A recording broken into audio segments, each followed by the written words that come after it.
சவுக்கு மீடியாவை முடக்க வேண்டும் என்ற நோக்கத்தோடு தமிழக முதல்வர் மு.க. ஸ்டாலின் அவர்கள் உத்தரவில் தொடர்ந்து சவுக்கு மீடியாவில் பணியாற்றக்கூடிய நானும் என்னோடு பணியாற்றக்கூடிய சக ஊழியர்களும் தொடர்ந்து துன்புறுத்தலுக்கு ஆளாகி கொண்டிருக்கிறோம். காவல்துறையில் பணியாற்றுபவர்களையும் மற்றவர்களையும் இந்த காவல்துறை ஆணையராக இருக்கக்கூடிய திரு அருண் அவர்களுக்கு கூலிகளாக செயல்படுபவர்கள் அத்தனை பேரையும் வைத்து மீண்டும் மீண்டும் சவுக்கு மீடியாவில் நாங்கள் பலரை மிரட்டி பணம் பறிப்பது போன்ற பொய்யான புகார்களை வாங்கி வழக்குக்கு மேல் வழக்குகளாக பதிவு செய்து என்னை கைது செய்து 20 நாட்கள் சிறையில் வைத்ததை நீங்கள் அத்தனை பேரும் அறிவீர்கள். இந்த வழக்கில் சம்பந்தமே இல்லாமல் தேவையும் இல்லாமல் எங்களது அலுவலகம் சீல் வைக்கப்பட்டது. அலுவலகத்தில் இருந்த கேமரா உள்ளிட்ட பொருட்கள் பறிமுதல் செய்யப்பட்டிருக்கின்றன. சவுக்கு மீடியா நிறுவனத்துடைய வங்கி கணக்குகள், என்னுடைய வங்கி கணக்குகள், என்னோடு பணியாற்றக்கூடிய மாலதி அவர்களின் வங்கி கணக்குகள் ஆகிய அத்தனையும் முடக்கப்பட்டிருக்கின்றன. இந்த நெருக்கடிகளை எல்லாம் மீறி நாங்கள் எங்களது சேனலை தொடர்ந்து நடத்த வேண்டும், மக்களுக்கு உண்மைகளை தெரியப்படுத்த வேண்டும் என்பதற்காக நாங்கள் எங்களது நிகழ்ச்சிகளை தொடர்ந்து நடத்தி கொண்டிருக்கிறோம். கடந்த ஒரு வார காலமாக நிகழ்ச்சிகள் ஒளிபரப்பாகி கொண்டிருக்கின்றன என்பதை மக்கள் பார்த்து கொண்டிருப்பீர்கள். இந்த நிலையில் இந்த வீட்டிலிருந்து கூட நாங்கள் படப்பிடிப்பு செய்து இந்த நிகழ்ச்சிகளை ஒளிபரப்பக்கூடாது என்ற நோக்கத்தில் ஆதம்பாக்கம் காவல் நிலையத்திலிருந்து மாலதி அவர்கள் ஆஜராக வேண்டும் என்று, இன்று 11 மணிக்கு ஆஜராக வேண்டும் என்று மாலதி அவர்களுக்கு சம்மன். இதே போல இன்னொரு வழக்கில் எங்களோடு பணியாற்றக்கூடிய நிதிஷ் என்ற செய்தியாளர், அவர் ஆஜராக வேண்டும் என்று இன்று 11 மணிக்கு அவருக்கும் சம்மன் அனுப்பப்பட்டு அவர் சைதாப்பேட்டைக்கு விசாரணைக்கு சென்றிருக்கிறார். மாலதி அவர்கள் இன்று ஆதம்பாக்கம் காவல் நிலையத்தில் காலை 11 மணிக்கு விசாரணைக்கு ஆஜராகி 2 மணி நேரங்கள் பல்வேறு கேள்விகள் கேட்கப்பட்டிருக்கின்றன. இந்த வழக்கு எப்படிப்பட்ட வழக்கு என்றால், ஒரு அருண் அவர்களுக்கு கூலியாக செயல்படக்கூடிய புருஷோத்தமன் என்ற நபர் பொய்யான ஒரு புகாரை அளித்து, அதாவது எப்படிப்பட்ட புகார் என்றால், எங்கள் அலுவலகத்துக்கு அவராக வந்து ஏன் என்னுடைய படத்தை பற்றி பேசினா என்று அவர் கேட்டபொழுது, நான் மாலதி மற்றும் எங்கள் அலுவலகத்தில் இருந்தவர்கள் எல்லாம் அடித்து அவர் கையில் வைத்திருந்த 1 லட்சம் ரூபாயை பிடுங்கி கொண்டோம் என்றுதான் புகார். பிடுங்கி அதன் மூலம் அவரை கொலை செய்ய முயற்சி செய்தோம் என்றுதான் புகார். உண்மையிலே அவர் அலுவலகத்துக்கு வந்தாரா, இப்படி ஒரு சம்பவம் நடந்துச்சா அப்படின்றதுக்கு எங்கள் அலுவலகத்தில் இருக்க சிசிடிவியை இதே காவல் நிலைய ஆய்வாளர் ரவிக்குமார் அவர்கள் தான் பறிமுதல் செய்திருக்கார். அதை போட்டு பார்த்தாலே தெரிஞ்சிருந்த சம்பவம் நடந்துச்சா இல்லையான்ட்டு. ஆனால் என்னை ஒரு 3 மணி நேரம் கடந்த வாரம் விசாரணை செய்தார்கள். இப்போது மாலதியை அழைத்து விசாரணை செய்திருக்கிறார்கள். ஸோ இந்த வழக்கில் புகார் அளித்தவர் வந்தாரா, இப்படி ஒரு சம்பவம் நடந்துச்சா அப்படின்னு கேட்டால் இந்த வழக்கே முடிஞ்சு போச்சு. ஆனால் 2 மணி நேரமாக மாலதி அவர்களிடம் என்ன விசாரித்தார்கள் அப்படின்றத மாலதியே சொல்லுவாங்க, கேட்டுக்குங்க.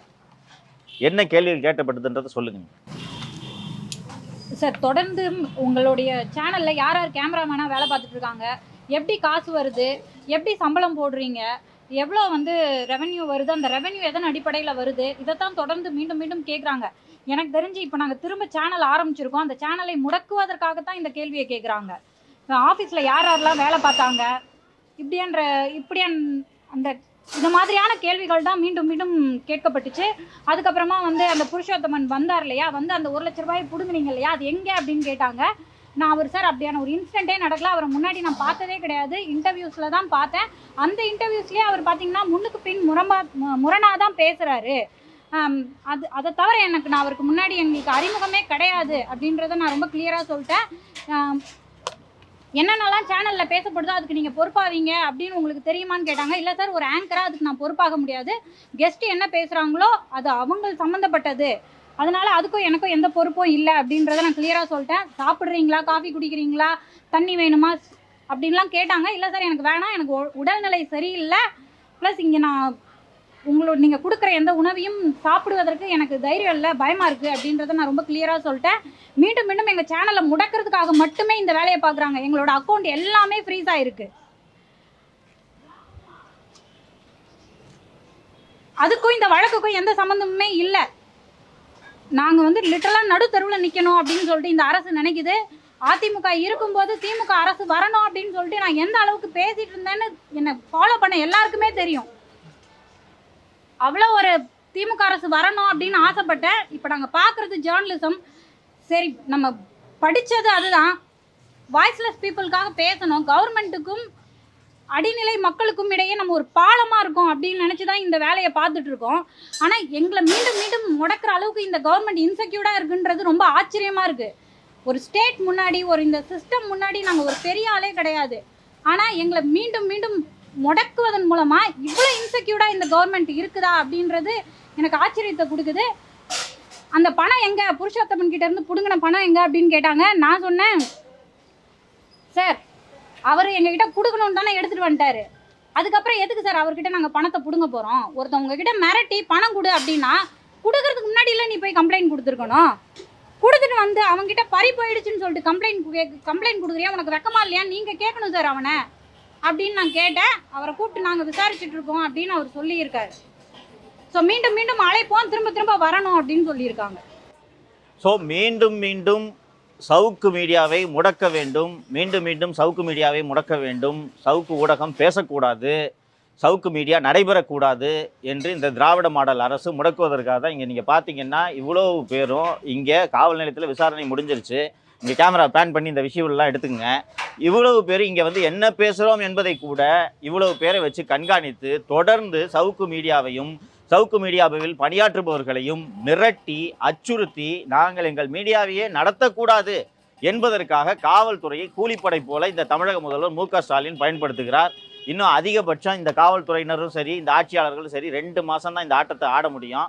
இந்த 2 மாதம் கழித்து மக்கள் உரிய தண்டனை இந்த ஆட்சியாளர்களுக்கு தரத்தான் போகிறார்கள். பிறகு இது போன்ற நெருக்கடிகளுக்கு நாங்களும் ஆளாக மாட்டோம், தமிழக மக்களும் ஆளாக மாட்டார்கள் என்பதைத்தான் இந்த நேரத்தில் தெரிவித்துக் கொள்ள விரும்புகிறேன். நீங்கள் வேறு ஏதாவது சொல்லுங்களா?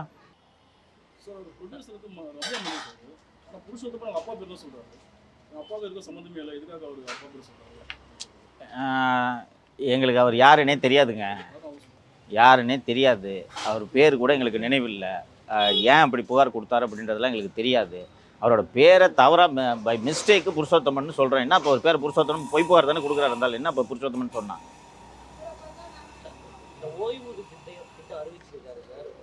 அதை பற்றி ஆய்வு செய்யணும் பிரதர். அது என்னன்றது டீட்டெயிலாக ஆய்வு செஞ்சுட்டு சொல்கிறேன். ஏன்னா அது